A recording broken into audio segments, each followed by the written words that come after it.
Commençons.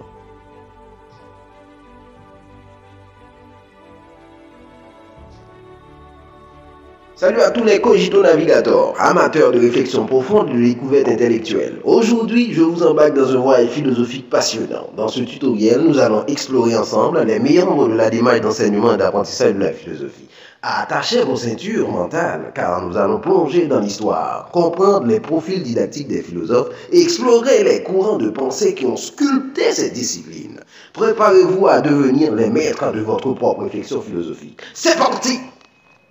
L'objectif de ce cours est de comprendre vraiment comment enseigner et apprendre la philosophie. En plongeant dans l'histoire de la philosophie, en découvrant comment les philosophes enseignent et en explorant les grandes idées philosophiques. La question comment faire se pose toujours en philosophie. Comment apprendre ou enseigner, comment penser la philosophie elle-même. Voyez, comment penser un bon philosophe. Aujourd'hui, nous allons tenter de répondre à la question comment apprendre ou enseigner la philosophie. Il nous faut une démarche, bien qu'elle ne soit pas universelle, mais qui peut bien faire l'affaire. Pour apprendre ou enseigner la philosophie, il faut d'abord connaître l'histoire de la philosophie. En faisant l'histoire de la philosophie, vous allez pouvoir regarder les grandes divisions de l'histoire philosophique, les écoles philosophiques et les systèmes philosophiques. En deuxième position, il faut se focaliser sur le profil didactique des philosophes. Et en dernière position, il est nécessaire de connaître les courants de pensée généraux en philosophie. Pourquoi est-il nécessaire de connaître l'histoire de la philosophie si l'on veut bien enseigner ou bien apprendre la philosophie? L'histoire de la philo, c'est un peu comme le grand récit des idées et des questions qui ont occupé les têtes pensantes à travers les âges. Ça remonte à la Grèce antique avec des cerveaux comme Thalès et Pythagore, pour ensuite naviguer à travers les périodes de l'histoire, que ce soit en Occident ou en Orient. Il est très important de connaître l'histoire de la philosophie. C'est comme un voyage dans le temps où les idées sur des trucs comme la métaphysique, l'éthique, la logique, la politique et l'épistémologie ont beaucoup évolué. Chaque philosophe ou mouvement ou école a laissé sa trace. C'est à travers l'histoire de la philosophie que vous allez pouvoir connaître l'œuvre de chaque philosophe dans son temps. Et c'est ce qui forme ainsi une sorte de trésor intellectuel super riche. La philosophie est l'une des rares disciplines qui est à la fois dynamique et complexe. Dynamique parce qu'elle bouge avec le temps, avec une grande vitesse. Complexe dans le sens que les pensées des philosophes sont toujours des pensées complexes. C'est-à-dire, les réflexions des philosophes, ce sont des réflexions qui touchent à plusieurs domaines, à plusieurs disciplines. Vous voyez qu'il est impossible de comprendre, de bien maîtriser ou d'enseigner cette discipline sans la maîtrise de son histoire. Connaître l'histoire de la philosophie, c'est connaître la philosophie elle-même. Pour faire l'histoire de la philosophie, il faut d'abord regarder les grandes divisions de l'histoire philosophique. Et c'est à travers ces grandes divisions que vous allez explorer des périodes clés, des mouvements et des transitions majeures dans le développement de la pensée philosophique. Les grandes périodes de l'histoire de la philosophie peuvent être divisées comme suit. Philosophie antique. Philosophie médiévale, philosophie de la Renaissance et âge des Lumières. Philosophie moderne, philosophie contemporaine. Pour la philosophie antique, cette période s'étend de la naissance de la philosophie grecque au VIe siècle avant Jésus-Christ jusqu'à la chute de l'Empire romain en 476 après Jésus-Christ. Elle comprend des penseurs majeurs tels que Socrate, Platon et Aristote. Et je dis Aristote, c'est le père même de la philosophie antique. Deuxièmement, la philosophie médiévale, c'est cette période qui va du 5e siècle à la Renaissance, soit de 476 à 1453. Elle inclut des penseurs comme Augustin d'Hippone, Thomas d'Aquin et Guillaume d'Occam. Troisièmement, il faut regarder ce qu'on pourrait appeler la période philosophique de la Renaissance ou la philosophie de la Renaissance et âge des Lumières. Cette période couvre la Renaissance du XIVe siècle pour arriver au XVIe siècle et l'âge des Lumières, vous savez, c'est du XVIIe siècle pour arriver au XVIIIe siècle, bien sûr. Et la philosophie moderne, c'est cette période de la philosophie qui va de la fin du XVIIIe siècle, vous voyez, pour se terminer au début du XXe siècle. Et finalement, la philosophie contemporaine, cette période de la philosophie qui commence au XXe siècle et se poursuit aujourd'hui.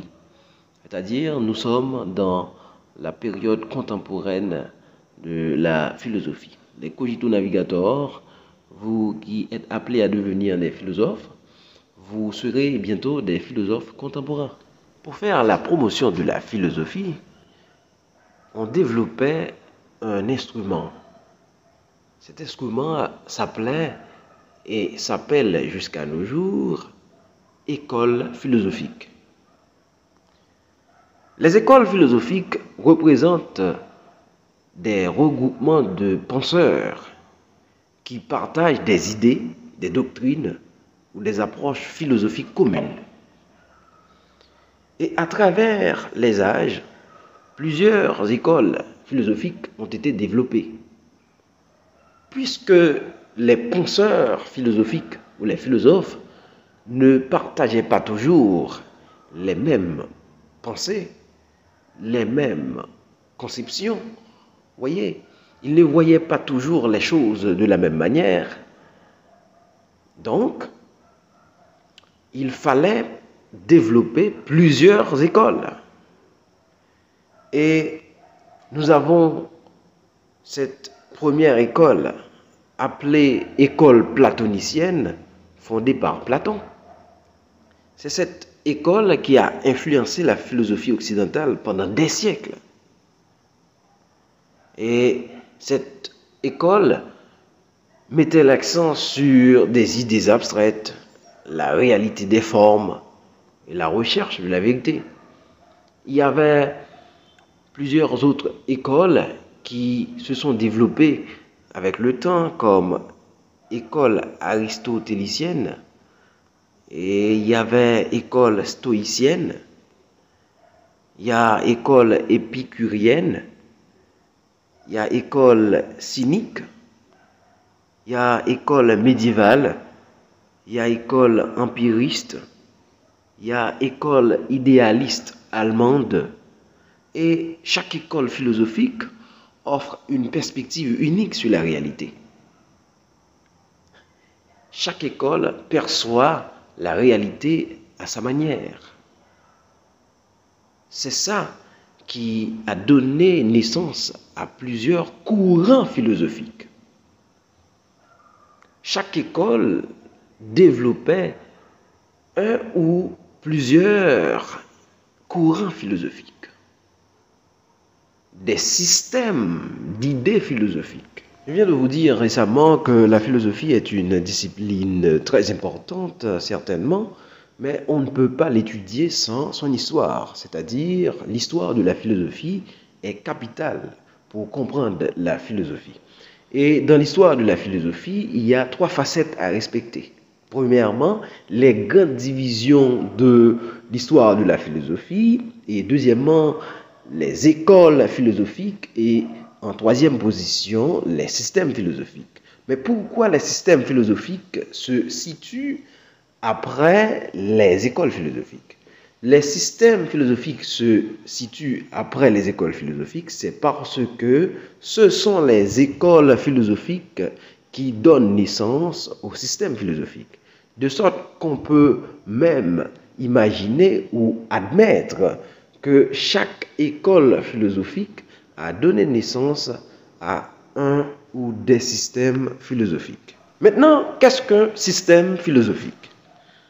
Un système philosophique est un ensemble cohérent de concepts, de doctrines ou de principes. Mais ces concepts, doctrines ou principes visent à offrir une vision globale et organisée de la réalité, de la connaissance, de l'éthique et d'autres domaines de la philosophie. Chaque système philosophique est construit autour d'une idée fondamentale. Et c'est à partir de cette idée fondamentale que l'on peut explorer les caractéristiques fondamentales, capitales, particulières, singulières, spécifiques d'un système philosophique. Voici quelques exemples de systèmes philosophiques les plus connus. Il y a l'idéalisme, le matérialisme, l'empirisme, rationalisme, l'existentialisme, l'utilitarisme, l'idéalisme allemand. N'oublie pas que chaque système philosophique offre une manière particulière d'aborder les questions fondamentales et de formuler des réponses aux interrogations philosophiques. C'est ce qui contribue à la richesse et à la diversité de la pensée philosophique à travers les époques. Nous venons de regarder dans le cadre de notre cours d'aujourd'hui le premier point. Donc, le deuxième point dans la démarche d'apprentissage et d'enseignement de la philosophie, c'est d'étudier le profil didactique des philosophes. Ce point concerne particulièrement les professeurs, parce que comprendre le profil didactique des philosophes, cela permet d'apprécier la diversité des méthodes d'enseignement en philosophie et d'adapter les approches pédagogiques en conséquence. Par exemple, la méthode d'enseignement ou le profil didactique, voyez, d'un philosophe comme Socrate, c'est la maïeutique.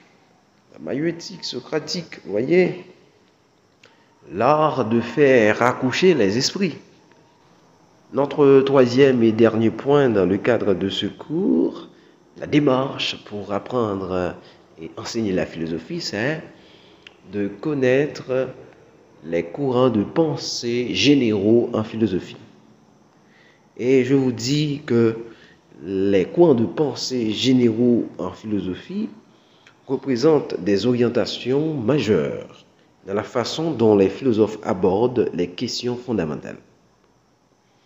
Et il y a pas mal de courants de pensée, comme on peut citer le rationalisme, l'empirisme, l'irrationalisme, l'existentialisme, l'hédonisme, le stoïcisme, le positivisme, le pragmatisme, le marxisme, le féminisme. Il y a tant d'autres courants de pensée, mais je vous ai dit, bien sûr, que ce sont les courants de pensée généraux en philosophie.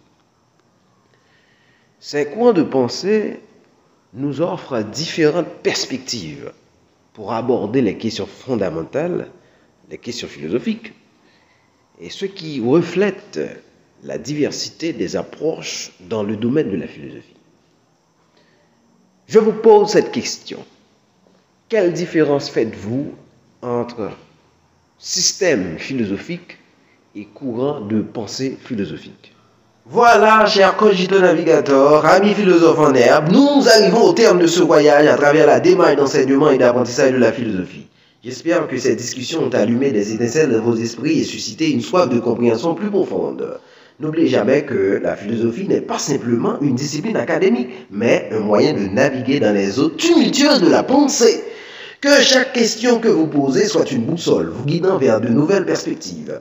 Continuez à questionner, à explorer et à débattre. La philosophie, c'est avant tout un dialogue et votre voix compte. Si vous avez des questions, des réflexions ou des idées, partagez-les dans les commentaires. C'est là que la véritable magie de la philosophie opère, dans la conversation partagée. Je vous remercie sincèrement de m'avoir accompagné dans cette aventure intellectuelle. Puissiez-vous porter le flambeau de la pensée critique et de la curiosité dans tous vos futurs questionnements. Restez philosophes, restez curieux. À très bientôt pour de nouvelles explorations philosophiques.